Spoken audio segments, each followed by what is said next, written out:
Okay, today we're going to talk a little bit about muscle imbalances in the legs or lower extremities, and just give you a couple tips on a few exercises you can work on just to even you out. A lot of times in therapy we'll talk about muscle imbalances in different parts of the body, certain areas that get overdeveloped or underdeveloped.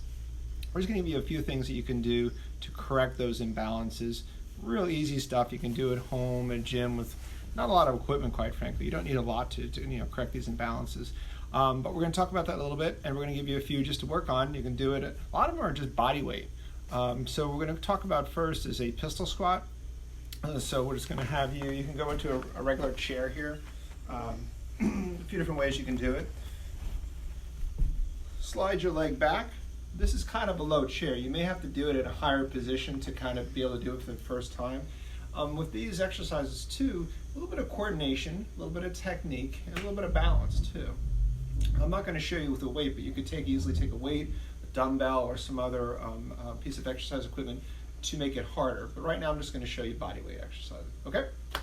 So the pistol squat, I've got my injury on this side, so I'm just going to demonstrate everything more on the right side. Okay?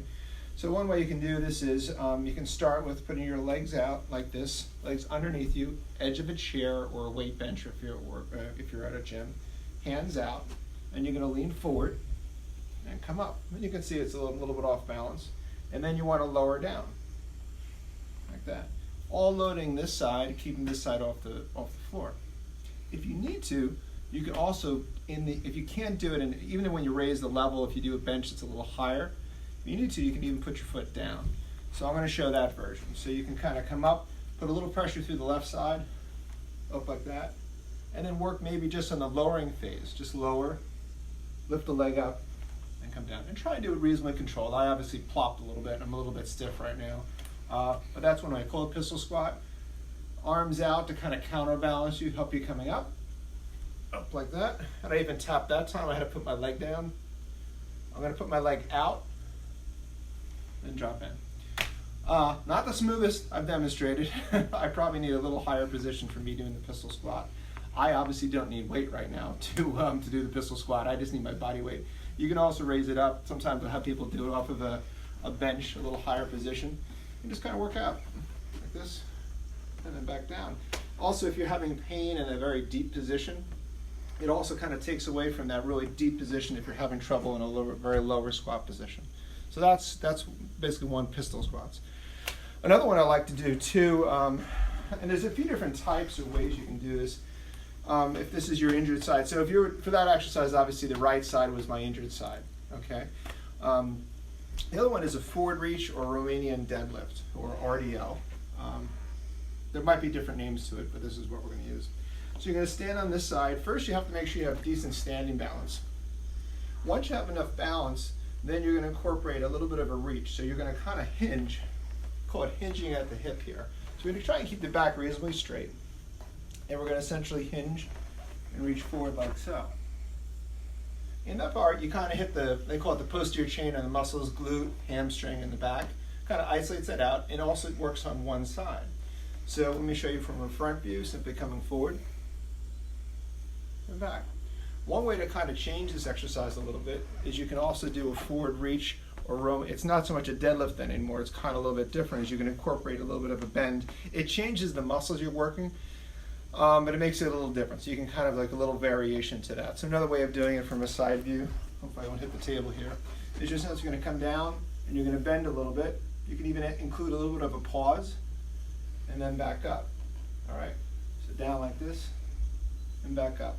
The other traditional one, forward reach, which is more of the RDL or Roman deadlift, is you just do that leaning over like this. You can then add a dumbbell in your hand if you want to add that in there, and that's a great way to just kind of change it up a little bit.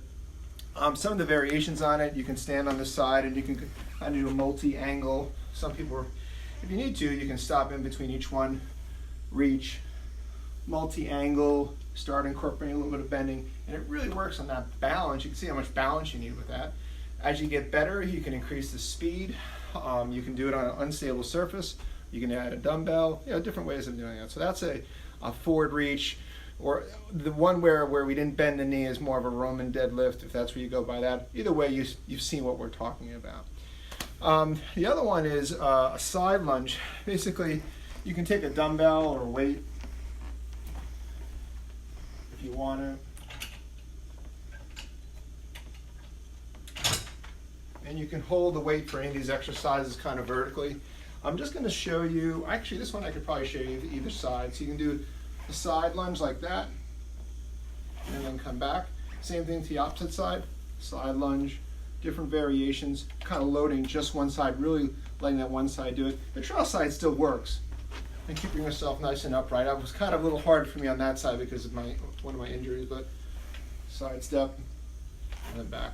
So this is a side lunge. You're kind of working on the lateral musculature a little bit. You can increase the speed. This is a little bit of weight. You can do it just with body weight if you don't have it. Increase the repetitions or speed. You can also do it on a few different angles. So that's a side lunge or side squat. Okay.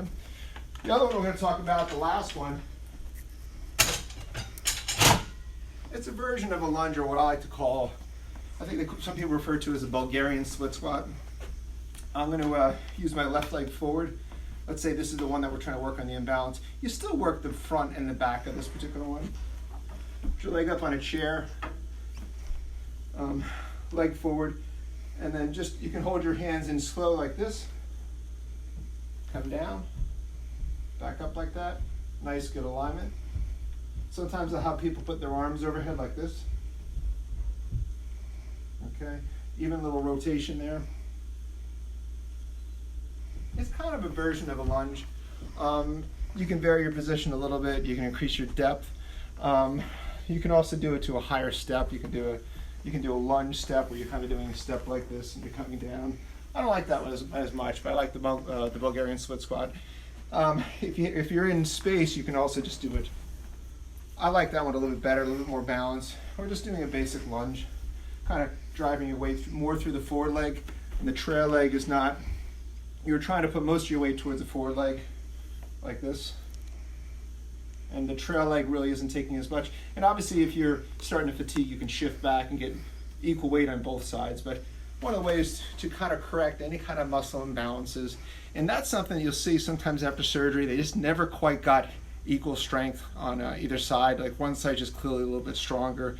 If there's one injured side, especially if you're doing a lot of squats, leg press exercises where you're kind of pushing through both and you're quite having an equal amount. It also gives you a sense when you do the single leg, like when you're doing the Roman deadlift, kind of seeing, okay, how much weight can I do with this, or how does this feel, and then compare it to the other side. You really get a sense of if there's asymmetry too. It's almost a way of doing a self-evaluation.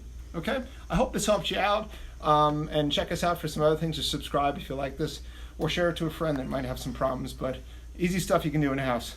Have a great weekend.